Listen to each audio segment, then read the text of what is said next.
Have you ever thought about how your golden years will be? How you'll be able to enjoy life without worrying about money? Well, Social Security plays a huge role in that dream, right? But here's something that might surprise you. Earning your Social Security benefits, those work credits that eventually translate into your monthly checks, is going to get a bit tougher starting in 2025. I found this out recently, and it got me thinking about how important it is to understand these changes, especially when planning for retirement. So, here's the scoop. Every year, the amount of money you need to earn to get what's called a work credit for Social Security goes up. These work credits are like building blocks for your future benefits.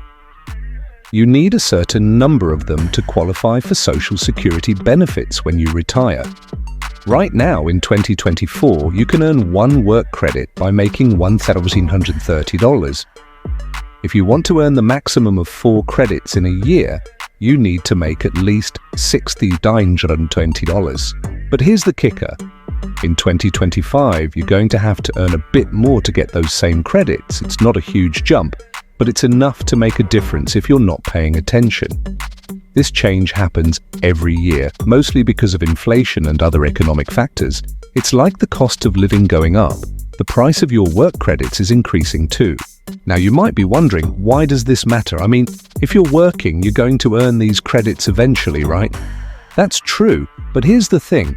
If you're just scraping by, only earning the minimum amount needed for those credits, your future Social Security benefits might not be as much as you'd hoped. And let's face it, when you're retired, you want that check to be as big as possible to cover all your expenses without stress.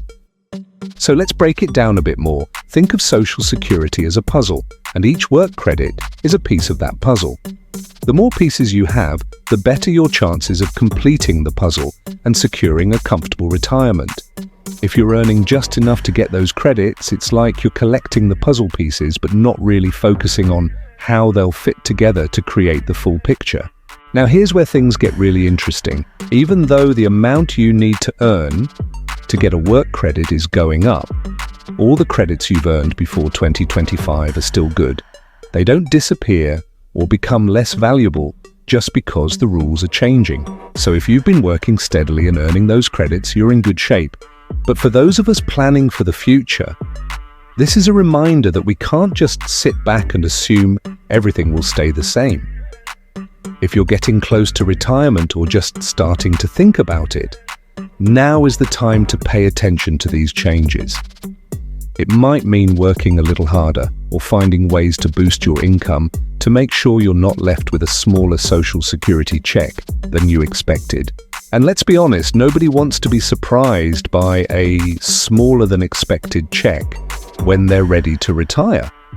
That's why understanding these changes, even the small ones, is so important. It's all about being prepared and making sure you're doing everything you can to build a solid financial foundation for your future. So, if you're like me and thinking about how to enjoy those golden years without financial worries, take a moment to look at your work credits and your overall retirement plan. Consider how these changes might affect you and what you can do now to make sure you're on track for the retirement you want. Remember, Social Security is just one piece of the puzzle. It's up to you to make sure all the pieces come together to create the life you've always dreamed of. Keep an eye on these changes, plan ahead, and make smart financial decisions now so you can relax and enjoy the future you've worked so hard to build. And hey, while I'm sharing this with you, it's important to note that I'm not a financial advisor. I'm just someone who's passionate about understanding personal finance and making sure we're all informed about the things that can affect our future. So, take this information, do your own research, and make the best choices for your situation. Your future self will thank you. Thanks for watching. Subscribe Money Island for more new personal finance stories.